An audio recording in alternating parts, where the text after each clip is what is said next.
Hello, good morning. কেমন আছেন সবাই? আশা করি সকলে ভালো আছেন। আজকের রেসিপিতে আপনাদের সকলকে স্বাগত জানাই। আজ বানাবো সাম্বার ডালের বড়া। তো সাম্বার ডাল আর বড়ার রেসিপি আজকে আমি খুব সহজভাবে শেয়ার করেছি। তো তার জন্য প্রথমেই যেটা করতে হবে, এই যে আমি এখানে কলাইয়ের ডাল নিয়েছি, এটাকে অনেকে বিউলির ডালও বলেন বা বিউলির ডালও বলেন। তো বেশ কিছুটা পরিমাণ এই যে বিউলির ডাল আমি ভালোভাবে ধুয়ে নেব আগে। তারপর সেটাকে প্রায় 7 থেকে 8 ঘন্টার জন্য ভিজিয়ে রাখবো। এই কাজটা যদি আপনারা রাত্রের দিকে করেন তাহলে বেশি ভালো হয়। মানে রাত্রে শুতে যাওয়ার আগে ডালটা ভালোভাবে ধুয়ে ভিজিয়ে দিলেন, তারপর এটা সারা রাত ভিজলো, দিয়ে সকালে আপনারা বড়াগুলো তৈরি করলেন, তাহলে কি জিনিসটা খুব ভালোভাবে ডালটা ভেজে এবং বাটতেও সুবিধা হয়। আর বড়াগুলো কিন্তু খুব উপর দিক থেকে ক্রিস্পি হবে আর ভেতর থেকে খুব সফট হবে। তো চলুন আগে এটাকে ভালোভাবে ধুয়ে নিই, দিয়ে 7 থেকে 8 ঘন্টা ভিজিয়ে রাখি।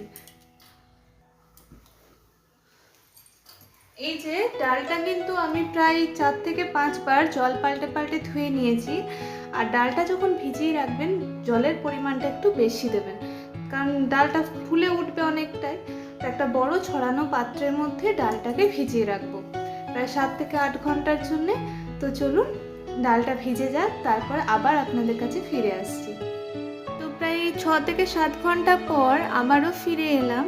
চলুন দেখি ডালটা কেমন ভিজলো। এই যে ডালটা কিন্তু খুব ভালোভাবেই ভিজে গেছে। এবারে এটাকে একটা মিহি পেস্ট তৈরি করে নেব। আর এটার সঙ্গে আরও দুটো উপকরণ বেটে নেব, সেটা হচ্ছে এই যে আদা আর কাঁচা লঙ্কাটা। ঝালটা আপনারা নিজেদের স্বাদ অনুযায়ী বাড়িয়ে কমিয়ে নেবেন। তো চলুন এটা আগে পেস্টটা করে নিই, তারপর আবার ফিরে আসছি। এই যে দেখছেন ডালটা একেবারে আদা আর লঙ্কা দিয়ে ভালোভাবে বেটে নিয়েছি। আর একদম কম জল দিতে হবে, বেশি জল দেওয়া কিন্তু যাবে না। তো এখন আমি এটাতে কিছু উপকরণ মেশাবো, তারপর বেশ কিছুক্ষণ ধরে ফেটিয়ে নেব। তো প্রথমেই দিচ্ছি এই যে কালো সর্ষে, তারপর দিচ্ছি গোটা মৌরি, এবার দেব পরিমাণ মতো লবণ,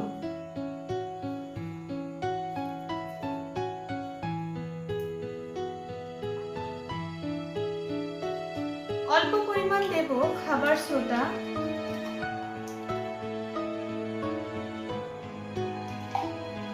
আরেকটা জিনিস এর মধ্যে অ্যাড করব, সেটা হচ্ছে এই যে কারি পাতা। এটার মধ্যে কারি পাতাটা আপনারা দিতেও পারেন, নাও দিতে পারেন, কিন্তু আমি এখানে অ্যাড করব।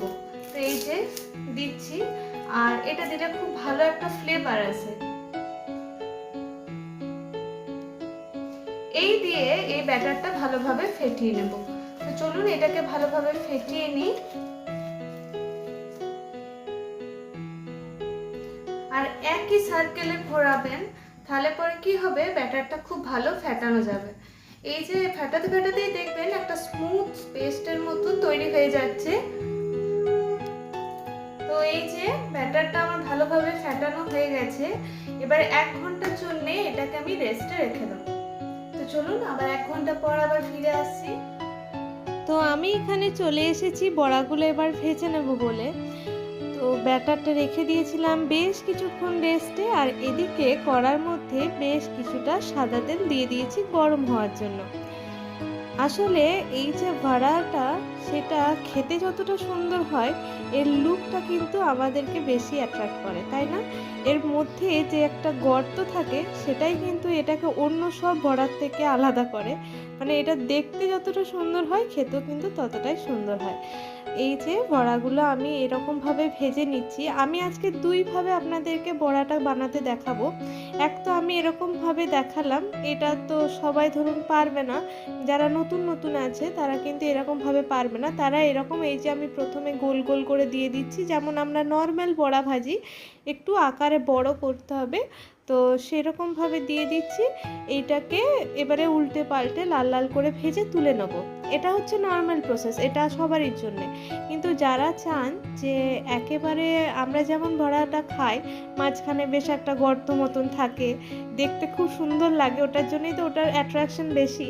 তো সেটা কিভাবে বানাবো, অনেকে ওরকম আঙুল দিয়ে প্রথমে দেখালাম ওরকমভাবে করে, আমি কিন্তু ঠিক ওরকমভাবে করি না, কারণ ওইটাতে হাতে গরম তেলটা লেগে যাওয়ার খুব চান্স থাকে। তো সেই জন্য ওরকমভাবে না করে একটা খুব সহজ প্রসেস আপনাদেরকে দেখাচ্ছি। তো সেটা করলে পরে বড়াটা ওরকম দেখতে হবে, আর খেতেও কিন্তু খুব টেস্ট হয়। ওরকম মাঝখানটা যেহেতু ফুটো থাকে, তেলটাতে ভাজা যখন হয় বড়াটার ক্রিস্পিনেসটা সেটা কিন্তু অনেকটা বেড়ে যায়। তো এই কটাকে তুলে নিই, এগুলো নর্মাল হলো। এই যে এরকমভাবে প্রথমে দিয়ে আর এক হাত দিয়ে একটা ছোট কাঁচির সাহায্যে মাঝখানটা একটু গর্ত করে দেবো। এটা যখন ভাজা হয়ে যাবে তখন দেখবেন যে এর গর্তটা কিন্তু স্পষ্ট বোঝা যাচ্ছে। এই যে প্রথমে নর্মাল বড়ার মতন দিলেন, আর আরেকটা হাতে কাঁচিটা ধরে থাকবেন, দিয়ে ওটা দিয়ে ওর মাঝখানটা একটু নেড়ে নেড়ে একটু গর্ত করে দেবেন। তাহলে কি হবে, যখন বড়াটা ভাজা হবে এর মধ্যে এর যে মানে ক্রিস্পিনেসটা সেটা তো খুব ভালো আসবে, আর সেই সঙ্গে এর যে ফুটোটা সেটাও কিন্তু খুব সুন্দর হবে। তো এই যে খুব সহজ প্রসেস, আমি খুব সহজভাবেই দেখেছি, এটাতে কিন্তু হাতে গরম তেলটা লেগে যাওয়ার কোনো চান্স নেই। আর একটু মানে যখন ভাজবেন এই বড়াগুলো তেলের মধ্যে দেবেন, তেলটা তো অসম্ভব গরম থাকে, তো সেই জন্য তখন গ্যাসের আঁচটা একটু কম করে দেবেন, কেননা ডালের বড়াটা দেয়া মাত্রই দেখবেন তেলটা একদম টকবক করে আরও জোরে ফুটছে। তো সেই জন্য এটার সময় একটু ফ্লেমটা কম করে রাখবেন। তো চলুন বড়াগুলো এবারে একটু উল্টে পাল্টে ভেজে নিই। আমার মতন কে কে এরকম সামার ডাল আর বড়া খেতে ভালোবাসেন অবশ্যই কিন্তু কমেন্টে জানাতে পারেন। আর ভিডিওটি যদি ভালো লাগে অবশ্যই লাইক করবেন, শেয়ার করবেন। আর সেই সঙ্গে বলি যে চ্যানেলে নতুন হয়ে থাকলে অবশ্যই কিন্তু চ্যানেলটি সাবস্ক্রাইব করে দেবেন। তো এই যে একটা পিঠ হয়ে গেছে, সেই জন্য আরেকটা পিঠ উল্টো করে দিলাম আর ভেজে এগুলো তুলে নেব। আর আজকে আপনাদের দাদা যেহেতু বাড়িতে আছে, তো তারও মনে হয়েছে এই মানে কি বলবো, এই যে আমার প্রসেসটা, তো এই প্রসেসটা দেখে তার খুব মজা লেগেছে, যে সেও বলছে যে আমিও একটু ট্রাই করে দেখি। তো এই যে সেও করছে, তো দুজন মিলেমিশেই পড়াটা মানে করলাম, তারও একটু সহযোগিতা পেলাম। তো এই যে সেও কিন্তু দেখুন খুব সহজেই যেহেতু করে নিতে পারছে, তাহলে আপনারাও কিন্তু এরকমভাবে খুব সহজে করে নিতে পারবেন, এটা কোনো অসুবিধা হবে না করতে। ইডলি, সামার, বড়া, ধোসা, যে কোনো সাউথ ইন্ডিয়ান ডিশ আমাদের শরীরের জন্য কিন্তু খুব হেলদি, তাই না? তো এই বড়াগুলো বানাতেই যেটুকু একটু টাইম লাগে, নইলে পুরো রেসিপিটাতে কিন্তু সেভাবে কোনো টাইম লাগেনি আমার। তো এই যে বড়াগুলো সব আমার ভাজা হয়ে গেছে, আর দেখেই বুঝতে পারছেন যে কতটা ক্রিস্পি হয়েছে ওপর থেকে, আর ভেতর থেকে একদম সফট ছিল, মানে যখন এটা আমি পুরোপুরি সার্ভ করেছি মুখে দেওয়া মাত্রই একদম গলে যাচ্ছিল। তো এবার সামারের ডালটা বানাবো, সেই জন্য এখানে আধ বাটি মতন আহিরের ডাল দিয়েছি, সেই ডালটা একটু ভালোভাবে ধুয়ে নিয়েছি। আর এর মধ্যে তো অনেক সবজি দেওয়া যায়, অনেকে পেঁপে দেন, কিন্তু আজকে আমি পেঁপে দিচ্ছি না, আমি এখানে আজকে দেব গাজর, আর সেই সঙ্গে দিয়েছি লাউ। এখানে আপনারা আরও অন্যান্য বিনস বা ক্যাপসিকাম এইসব দিতে পারেন, কিন্তু আজকে আমি লাউ আর গাজর দিয়ে ডালটা রেডি করেছি। তো চলুন আহিরের ডালটা সেদ্ধ করে নিই। তো এই যে লবণ হলুদ দিয়ে আর লাউ দিয়ে আর যে গাজরটা ছিল সেই দিয়ে একেবারে ভালো করে ডালটাকে সেদ্ধ করে নিয়েছি। আর ডালে একটু জলের পরিমাণটা বেশি রাখবেন, কেননা যখন এই ডালটার সঙ্গে বড়াটা সার্ভ করবেন তখন কিন্তু ডালের পরিমাণটা অনেকটাই কমে যাবে। তো একটা বাটিতেই এদিকে আমি বেশ কিছুটা পরিমাণে পাকা তেঁতুলটাকে ভিজিয়ে রেখেছি। তো এটার থেকে এর যে জেস্ট আছে সেটা বার করে নেব, আর বীজগুলো ফেলে দেব। তো এটা একটু ভিজুক, আর এদিকে কড়ার মধ্যে আমি সাদা তেল গরম হতে বসিয়ে দিয়েছি। চলুন এবার ডালটা রেডি করে নিই। ডালটা রেডি করতে একদম বেশি সময় লাগে না, ডালটা সেদ্ধ হতেই যতক্ষণ। এই যে ফোড়নের জন্য দিচ্ছি কালো সর্ষে আর বেশ কিছুটা কারি পাতা। কারি পাতা কিন্তু এই রান্নাটাতে একদম মাস্ট। কারি পাতাটার থেকে যখন দেখবেন একটু চটপট করে আওয়াজ হচ্ছে, এটা ভালোভাবে ভাজা হয়ে গেছে, তখন এর মধ্যে আমি দিয়ে দেব ডালটা। তো ডালটা তো আগের থেকেই সেদ্ধ করা আছে, তাই রান্না করতে একেবারেই বেশি সময় লাগবে না। তো চলুন এবার এর মধ্যে ডালটা অ্যাড করে দিই। এই যে ডালটা এর মধ্যে দেওয়া মাত্রই দেখবেন কি সুন্দর একটা ফ্লেভার আসবে, মানে এত সুন্দর একটা গন্ধ আসবে যে কি বলবো। তো এই যে ডালটা দিয়ে একটু ফুটিয়ে নেব। তো আরেকটু বাকি আছে, এই জন্য এর মধ্যে একটু জলটার পরিমাণ বাড়িয়ে দিলাম। ওই যে বললাম বড়াগুলো দেব, তো একটু জল দিয়ে ডালটা একেবারে পাতলা করে নিতে হবে। দেখবেন যখন আমরা কোনো দোকানে খাই এটা, ডালটা কতটা পাতলা থাকে। ডাল তো বলতে গেলে খুঁজে পাওয়াই যায় না, জল মনে হয় হলুদ জল। তো বাড়িতে করলে তো আর সেটা হবে না, বাড়িতে করলে এটা স্বাদ গন্ধ দুটোই কিন্তু খুব ভালো আসবে। এই যে তেঁতুলটা একেবারে ভালো করে ভিজে গেছে, এবারে বীজগুলোকে ফেলে দিয়ে ওই তেঁতুলের যে জুসটা আছে সেটা এর মধ্যে দিয়ে দিলাম। এটা একটু বেশ টক টক হয় আর খেতে খুব সুস্বাদু হয়। তো চলুন এবার এর মধ্যে এটার যে মেন ইনগ্রিডিয়েন্টস এর সাম্বার মশলাটা, সেটা আমি অ্যাড করেছি।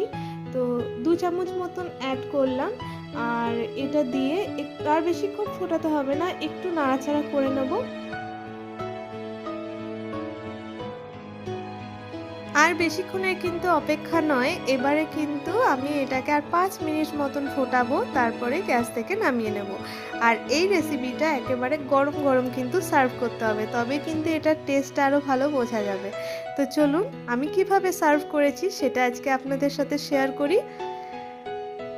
এই যে এরকম একটা বোল নিয়েছি, এর মধ্যে প্রথমে বড়াগুলো সাজিয়ে দেব। এইখানে আমি 5টা মতন বড়া দিয়েছি, আপনারা যেরকম ইচ্ছা সেরকমই সাজাতে পারেন, আমি একটু নিজের মতন করে সাজালাম।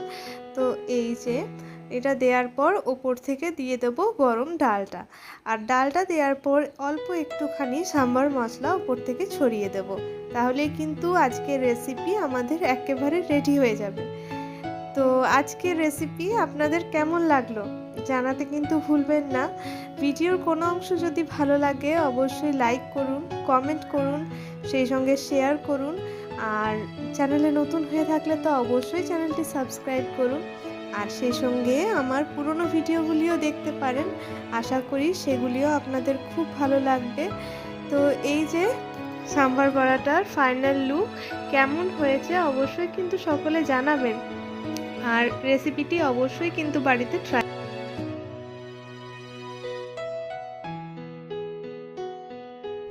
আজকের রেসিপিটা সার্ভ করতে করতে আজকের ভিডিও থেকে বিদায় নিচ্ছি।